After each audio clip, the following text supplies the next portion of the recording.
আজকে সকালে ঘুম থেকে উঠে নাস্তা শেষ করে নিলাম। নাস্তা শেষ করে নিয়ে বাগানে একটু কাজ করলাম। কালকে বিকালে বাগানে কিছু গাছ লাগিয়েছি, মানে ফুলের চারা লাগিয়েছিলাম, তো ওইগুলার একটু টেক কেয়ার আবারও করলাম। তো করে এসে আমি এখনও এক্সারসাইজ করিনি। এক্সারসাইজটা আজকে লেট হয়ে গেছে, যেহেতু আমি আজকে রাতে করব, সন্ধ্যার পরে করব। তো এখন ফ্রিজ থেকে আকসার জবে যাওয়ার সময় একটা ইলিশ মাছ নামিয়ে গিয়েছিল।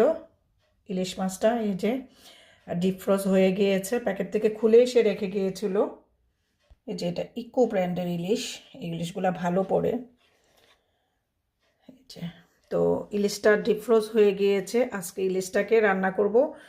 আর ঈদের পরে তো দেখলেন আমি কালকের ভিডিও শেয়ার করেছিলাম, আমি বাংলাদেশি গ্রোসারি থেকে ইলিশ মাছ দিয়ে খাওয়ার জন্য বাজার করে নিয়ে আসছিলাম। বেগুন, তারপরে কাঁচকলা, এগুলা নিয়ে আসলাম। একটা তো খেয়েছি কাঁচকলা দিয়ে ইলিশ, আর আজকে খাবো বেগুন দিয়ে ইলিশ আর পটল দিয়ে চিংড়ি ভাজি করব। আর বাজার করে আনার পর থেকে আমার বাসায় গেস্ট ছিল, আসপি আসছিল, আসপির ফ্রেন্ডদেরকে নিয়ে এসে বেরিয়ে গেল। তো তখনও আবার এই রোস্ট পোলাও, গরু কুরমা এগুলাই ছিল। তো আর ফিশ খাওয়া হয় নাই, সবজিগুলো আর খাওয়া হয় নাই। তারপরে আবার পরিচিত একজনের আত্মীয় মারা গিয়েছে, তাকে খাবার দিলাম, সেম কাহিনী, গরু মুরগি এগুলাই। তো তখনও এগুলা খাওয়া হয়নি।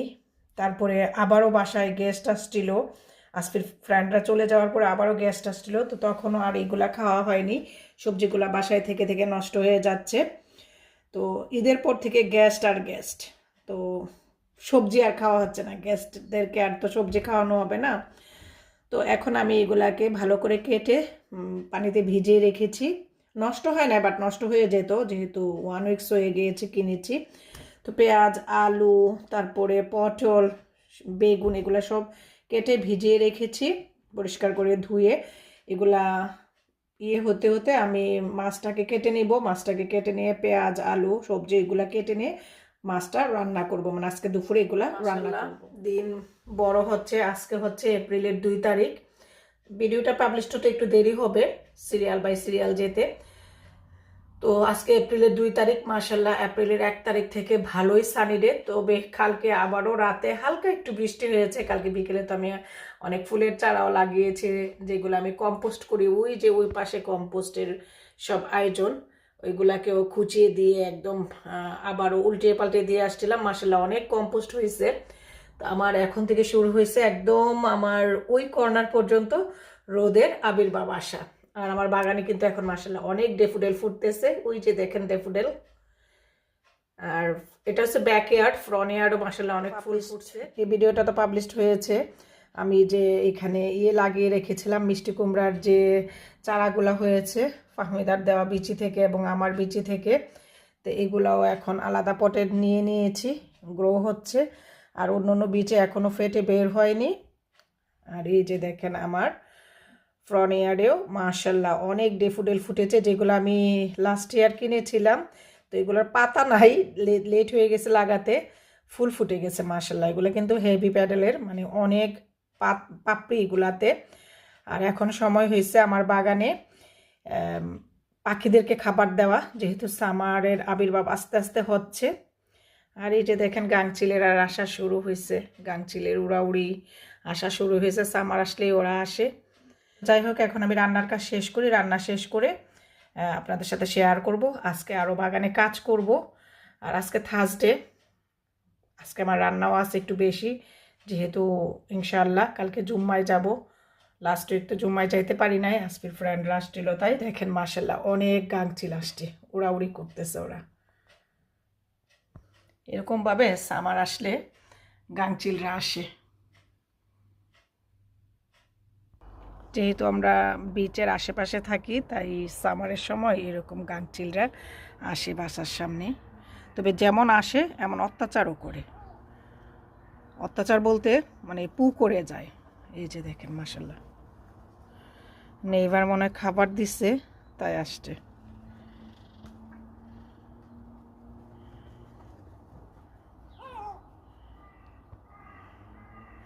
চলে গেছে সবগুলো, আবার খাবার দিলেই আসে, তারপর আবার চলে যায়।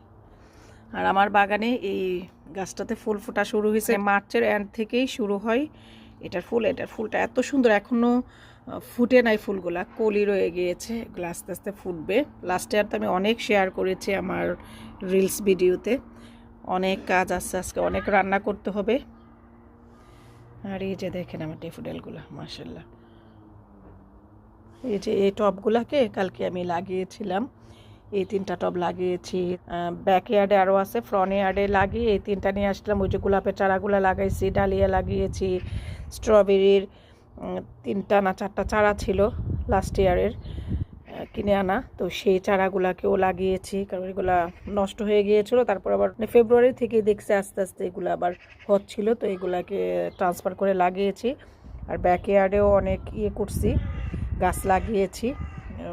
আগের গাছগুলোকে মাটি উলটপালট করে দিয়ে নতুন মাটি এবং কম্পোস্ট যেটা আমি তৈরি করেছি আমার হাতের, সেগুলা দিয়ে আবার গাছ লাগিয়েছি। আর এখানে এই যে ককশিটের মধ্যে ডাটার বিচি ফেলেছি। তারপরে ওই ককশিটটা যে ওইটার মধ্যেও পাট শাকের বিচি ফেলেছি। তো এরকম করে অনেক কাজ কালকে করেছি বিকেলবেলায়। কালকেও কিন্তু বাসায় গেস্ট ছিল, উনি চলে যাওয়ার পরে এই কাজগুলো করেছিলাম। তো আজকেও অনেক কাজ করব। আমার বাগানে মাশাআল্লাহ এই যে এই ফুলগুলাও ফুটেছে, ইয়েলো ফুলগুলা, পাতা নাই বাট ইয়েলো ফুল ফুটছে। এগুলো এরকমই সামার তো আমাদের আস্তে আস্তে মে, তো এরকম ফুটে আর কি। এগুলো এই ড্যাফোডিল আর এই সমস্ত ফুল দিয়েই বোঝায় যে সামার আসতেছে সুন। ক্যামেরাটা এখন অফ করি, পরে কথা হবে। অলরেডি 11:20 বেশি বেজে গিয়েছে, এখন ক্যামেরাটা অফ করে ইলিশ মাছটাকে আমি কেটে নিয়েছি, কেটে পিস পিস করে নিয়েছি, মাথাগুলোও কেটে আলাদা করে পিস পিস করে নিয়েছি সব কিছু ফেলে। আর এই ইলিশ মাছটা ছিল ছেলে ইলিশ, মানে ডিম ছিল না, মেয়ে ইলিশ না। তো এটার ভিতরে যে প্যাট ছিল সবগুলো আমি ফেলে দিয়েছি। আর এই যে দেখেন কত সুন্দর করে পিস পিস করেছি। আর ইলিশ মাছ যদি আপনি আড়াআড়িভাবে কাটেন তাহলে কিন্তু আপনার ইলিশ মাছের মধ্যে বড় বড় সাইজের পিস পাওয়া যায়। আর আমার ইলিশটা তো এমনিও বড় ছিল, থেকে বড় ইলিশও আমি কাটি আলহামদুলিল্লাহ। নাইফ ভালো হলে ইলিশ মাছ কাটা কোনো ব্যাপার না। নাইফটাকে আকসারকে বলছিলাম যাওয়ার সময় জবে, সে যেন ইলিশ মাছটা নামিয়ে যাওয়ার সময় আমার নাইফটাকে ধার করে দিয়ে যায়। তো নাইফ ধার হওয়াতে ইলিশ মাছ কাটা কোনো ব্যাপার না।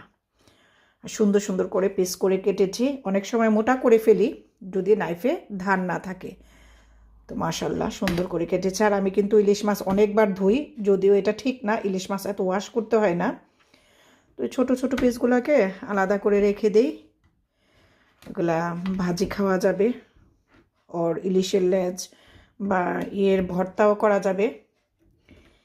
আর এই যে মাথাটা আলাদা করে রাখলাম, লেজ আর ছোট পিসগুলোকে এই পাশে রেখে দিলাম। এগুলা দিয়ে ভর্তা খাওয়া যাবে এই কয়েক পিস দিয়ে। আর এটা দিয়ে কচু শাক রান্না করব বাগানের। আর এখানে সবগুলা বড় বড় পিস। তো সবটা ইলিশ আমি একদিনেই খেয়ে ফেলি, কারণ এটা তো প্রিজারভেটিভ করে রাখা হয় যেহেতু ডিপ ফ্রিজে থাকে। তো আমি এটা রাখি না, এগুলা রেখে দেবো, এগুলা ভর্তা খাওয়ার জন্য রেখে দেবো। মাথাটাও রেখে দেবো, আজকে কচু শাক রান্না করব না, আজকে শুধু বেগুন দিয়ে এই ইলিশের পিসগুলোকে রান্না করব আর চিংড়ি দিয়ে পটল দিয়ে রান্না করব। এখন আমি এই ভাগটা আর এই ভাগটাকে আলাদা করে ফ্রিজে উঠিয়ে ডিপ ফ্রিজে রেখে দিব আর এগুলা রান্না করে নেব। তো এখন রান্নার প্রিপারেশন। সুন্দর ড্যাফোডিলগুলা 2 দিনের বাতাসে মানে একদম গজব করে ফেলছে। কেবল খালি ড্যাফোডিলগুলা ফুটছিল, আজকে তো বাতাস নাই বললেই চলে। কালকে আর পরশু তরশু 3 দিন এত বাতাস ছিল। আমার সবগুলো ড্যাফোডিল, এত সুন্দর সুন্দর ড্যাফোডিলগুলো মানে একদম গজব করে ফেলছে। তারপর আমি কি করছি, এরকম করে কাঠি দিয়ে এদেরকে গুজে গুজে রাখছি। এগুলা 1 প্যাডেলের, মানে এত হেভি না। সবগুলা ড্যাফোডিলকে একদম গজব করে ফেলছে। হাওয়া, কি পরিমাণ যে হাওয়া ছিল, এই যে সব শেষ। আজকে এগুলা বাসায় ছিঁড়ে নিয়ে যাব, কারণ নষ্ট হয়ে গেছে, এগুলা রাইখা লাভ নাই। কি হেভি হেভি হয়েছিল, একবারে গজব। সেম ব্যাকয়ার্ডেও, এটা আমার ফ্রন্ট ইয়ার্ডটাও গজব, ব্যাকয়ার্ডেরটাও গজব, একবারে গজব। এখানে আরও আছে কলি ফুটবে, এই সর্বনাশ করছে হাওয়াতে।